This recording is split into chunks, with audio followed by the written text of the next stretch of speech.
Hello बच्चों, good morning. पिछली class में अपन ने जो है अपना 4th चैप्टर कंप्लीट कर लिया था 9th क्लास में। आज अपन फिजिक्स पढ़ने वाले हैं, फिजिक्स से स्टार्ट कर रहे हैं।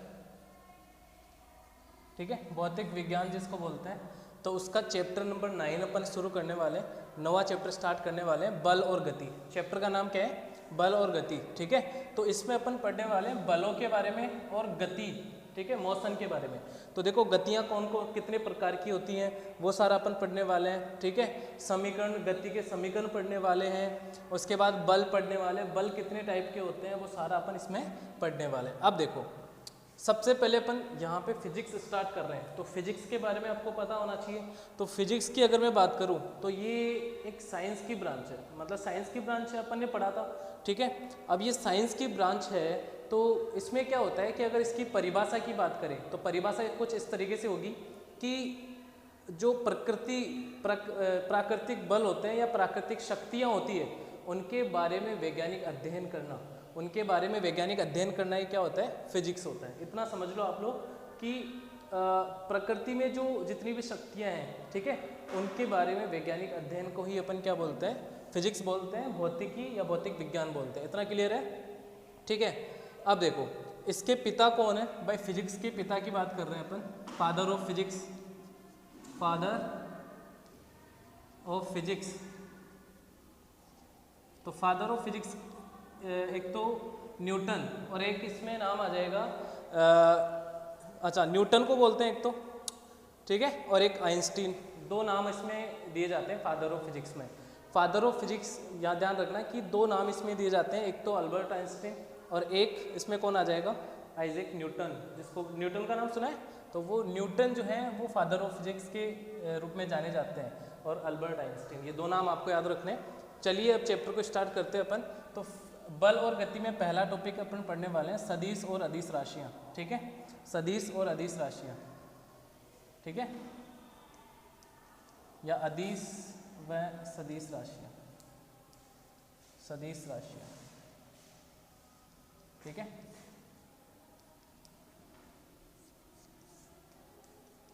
अब देखो ये टॉपिक है। अब अपन इसमें क्या है कि कुछ राशियाँ पढ़ने वाले हैं, क्वांटिटीज़ पढ़ने वाले हैं। जैसे कि अगर मैं बात करूँ दूरी, विस्थापन, चाल, वेग, संवेग, बल, ठीक है, ये सारी क्या है? इनको अपन क्या बोलते हैं? राशियाँ बोलते हैं। अब इनमें से कौन सी अदिश राशि है, इनमें से कौन सी सदिश राशि है, वो सारे अपन पढ़ने वाले हैं। ठीक है, तो देखो यहाँ पे, अब वेक्टर का मतलब होता है सदिश। इंग्लिश में क्या बोलते हैं? सदिश को अपन क्या बोलते हैं? वेक्टर। और अदिश को क्या बोलते हैं? अदिश को अपन बोलेंगे स्केलर। इतना क्लियर है? तो वेक्टर और स्केलर, वेक्टर सदिश राशि और स्केलर का मतलब होता है अदिश राशि। तो ये दोनों राशियाँ कौन कौन सी अपन इसमें पढ़ेंगे। सबसे पहले तो राशियों के बारे में देखो, तो ये कुछ राशियाँ मैंने जो एग्जाम्पल बताए उनमें से कौन सी अदिश है, कौन सी सदिश है। अब पहली बात आपको याद रखनी है कि पहला अदिश राशि जब अपन पढ़ेंगे, अदिश राशि, तो इसमें आपको क्या याद रखना है कि अदिश राशियाँ कौन सी होती हैं। अब इनकी परिभाषा के अकॉर्डिंग आप इनका पता लगा पाओगे। तो अदिश का नाम से देखो पता चल रहा है अदिश, यानी दिशा का ज्ञान नहीं होता है। ठीक है, अदिश में दिशा का ज्ञान नहीं होता है। वे राशियाँ जिनमें केवल परिमाण, परिमाण का मतलब उसका मान, वैल्यू, मैग्नीट्यूड, ठीक है, तो उसको अपन देखो दो चीज़ें होती है, एक तो परिमाण, परिमाण इसको इंग्लिश में बोलते हैं मैग्नीट्यूड, ठीक है, या वैल्यू, इसकी वैल्यू बोलते हैं अपन, वैल्यू बोल सकते हो आप सिंपल में। ठीक है, तो अगर एक तो ये हो गया, एक हो गई दिशा। अब कोई राशियाँ, कई राशियाँ क्या होती हैं, कई क्वांटिटीज़ क्या होती हैं कि उनमें केवल परिमाण होता है, ठीक है, और दिशा नहीं होती है, तो उनको अपन क्या बोलते हैं? अदिश राशियाँ। तो वे राशियाँ, परिभाषा आपको लिखनी है कि वे राशियाँ जिनको प्रदर्शित करने के लिए केवल परिमाण की आवश्यकता होती है, दिशा का उनमें कोई ज्ञान नहीं होता या दिशा का वहाँ से कोई आपको ज्ञान नहीं मिलता, उसको अपन क्या बोलते हैं? अदिश राशि। वे राशियाँ जिनको निरूपित करने के लिए केवल परिमाण की आवश्यकता हो उनको अपन क्या बोलते हैं? अदिश राशियाँ। ठीक है, जैसे कि मैं उदाहरण बता रहा हूँ आपको, उदाहरण आपको याद रखने हैं बच्चों। एक तो इसमें आ जाएगा कि समय, समय, ठीक है, एक इसमें आ जाएगा बच्चों द्रव्यमान, द्रव्यमान, ठीक है, एक इसमें आ जाएगा आपके पास चाल, ठीक है। ये कुछ क्या है? अदिश राशि हैं। अब आप इनको कैसे पता लगाओगे? जैसे मैं बोल दूं कि 5 किलोग्राम द्रव्यमान, 5 किलोग्राम द्रव्यमान कोई वस्तु है, उसका द्रव्यमान क्या है? 5 किलोग्राम है। अब आप मुझे एक चीज़ बताओ कि ये 5 किलोग्राम तो इसका क्या है?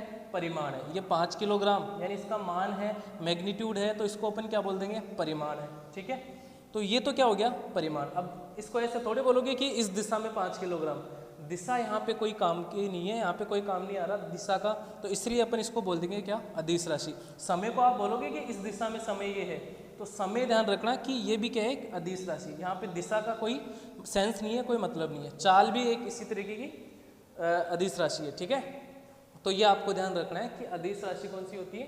वे राशि जिनमें केवल और केवल क्या होता है? परिमाण होता है, दिशा नहीं होती, उनको अपन क्या बोलते हैं? अदिश राशियाँ बोलते हैं। इसी का उल्टा क्या हो जाएगा बच्चों? सदिश राशि। इसी का उल्टा क्या हो जाएगा? सदिश राशि।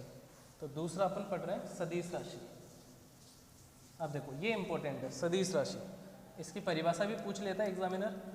सदिश राशि,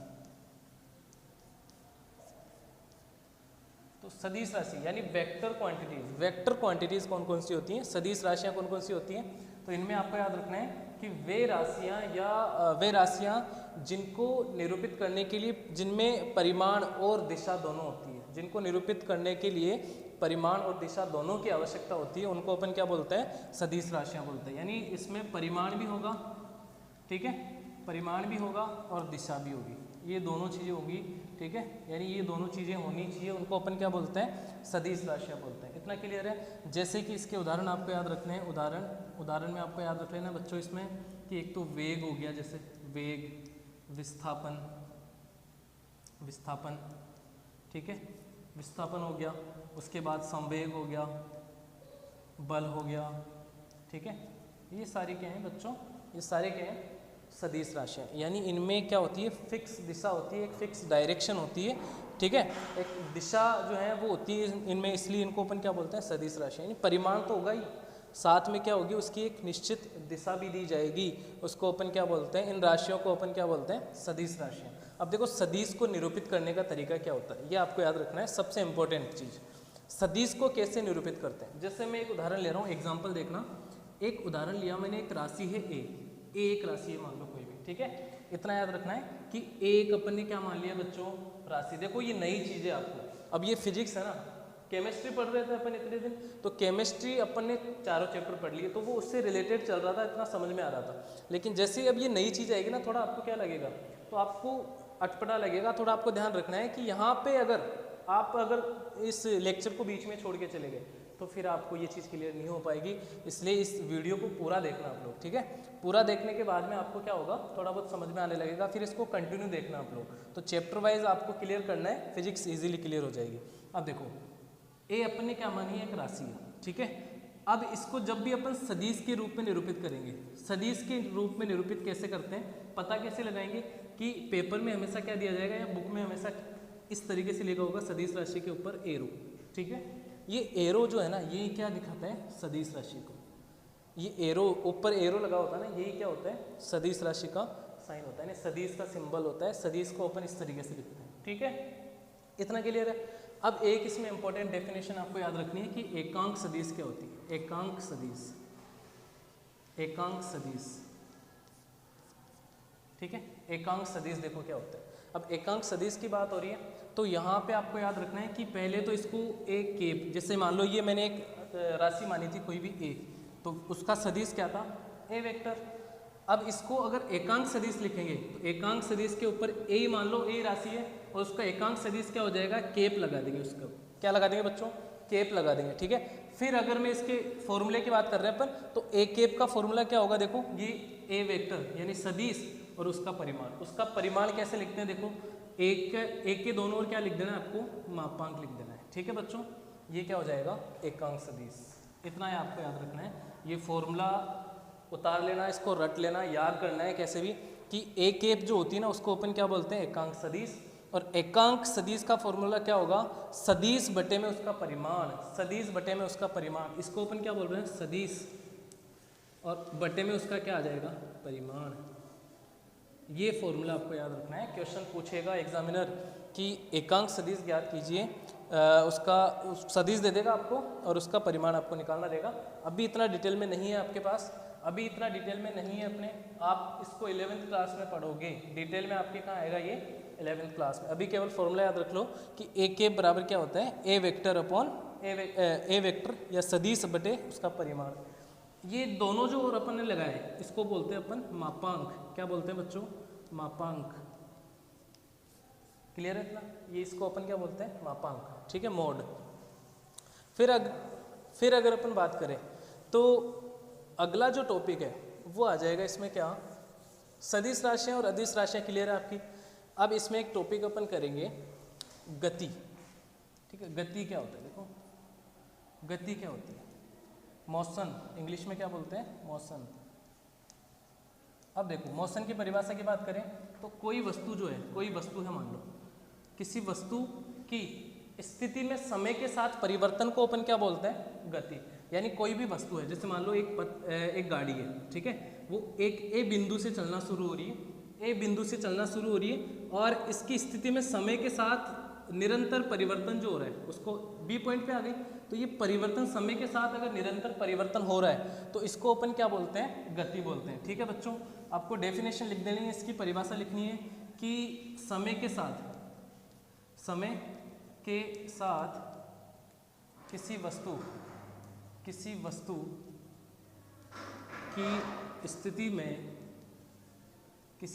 स्थिति में निरंतर